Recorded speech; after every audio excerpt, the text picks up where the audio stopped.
never seen stand-up comedy ever. And I was like, what? I was like, you're 21 years old, you've never seen stand-up? He goes, no. He's like, I saw it once on a cruise ship, but they sucked. I was like, well, look no further, because I'm the best one. You want to grab your work? Please do ever again. A few months ago, I was approached by a guy. He was like, yeah, he's like, you should be on stage. And I was like, I am an overthinker. And I was like, on stage? What do you mean? And I'm like, you think I could be a stripper? What? And I'm like, immensely shopping on Amazon for body glitter, some heels, some nipple tassels, and like some 2000s hits of Pitbull, Usher, and T-Pain.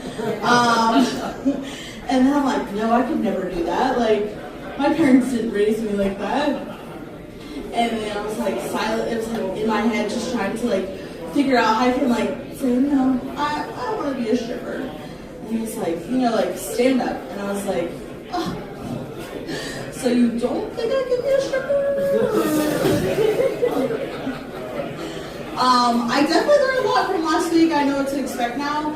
Apparently it's like a requirement to bring up a little notepad on stage. I don't have any of that, so just had my liquid courage. Had about 4 of them so far.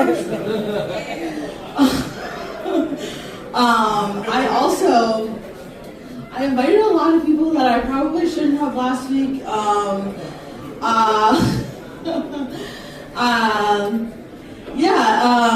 I invited my situationship, and I was like, I would love for him to come, but then I was like, he's gonna be so nervous. And then I go up on stage, I didn't see him, and I was like, you motherfucker. And then I get a text afterwards, he's like, you did great. And then a 30-second clip of me doing my thing. And,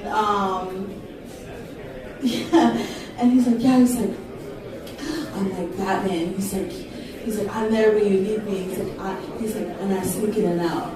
I was like, oh. And then, like, thinking about it, I was like, Batman? I was like, Batman committed himself to a whole city. You can't even commit yourself to a lunch date.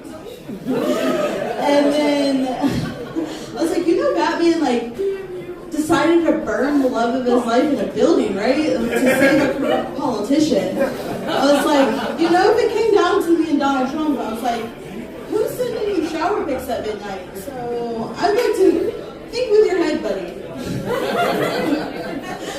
But yeah, I told my mom a couple months ago that I was interested in doing stand-up. She's like, oh, you're a comedian? No. I am not. I don't claim to be.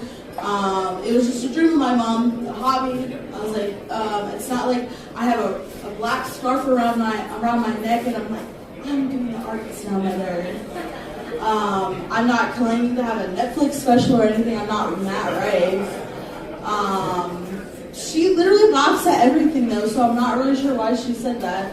I went over there for Christmas, and her new favorite movie is a Ryan Reynolds movie. She literally laughed at the entire thing. I was like, you laugh at Ryan Reynolds and you want me to laugh at your own daughter? And she was like, yeah, she's like, Ryan Reynolds is my new celebrity crush. And she's like, he's my hall pass. I was like, that's disgusting. And she's like, who is your celebrity crush? I was like, do you want my 12-year-old celebrity crush or do you want my celebrity crush now, Mom? Because my 12-year-old celebrity crush would be Nick Carter and JTT, and I know that I just aged myself a lot there. But now, it would be Kevin Gates. She said, Kevin Gates? I don't know who that is. I said, that's probably for the best.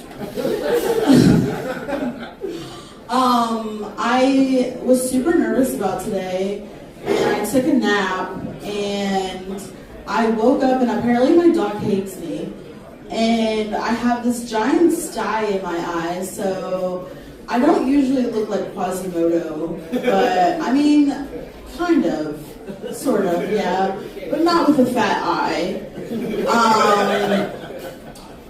But I was thinking, I was like, why my eye? Like, I just woke up with a fat eye. Like, why can't I just be lucky? And like, wake up with a fat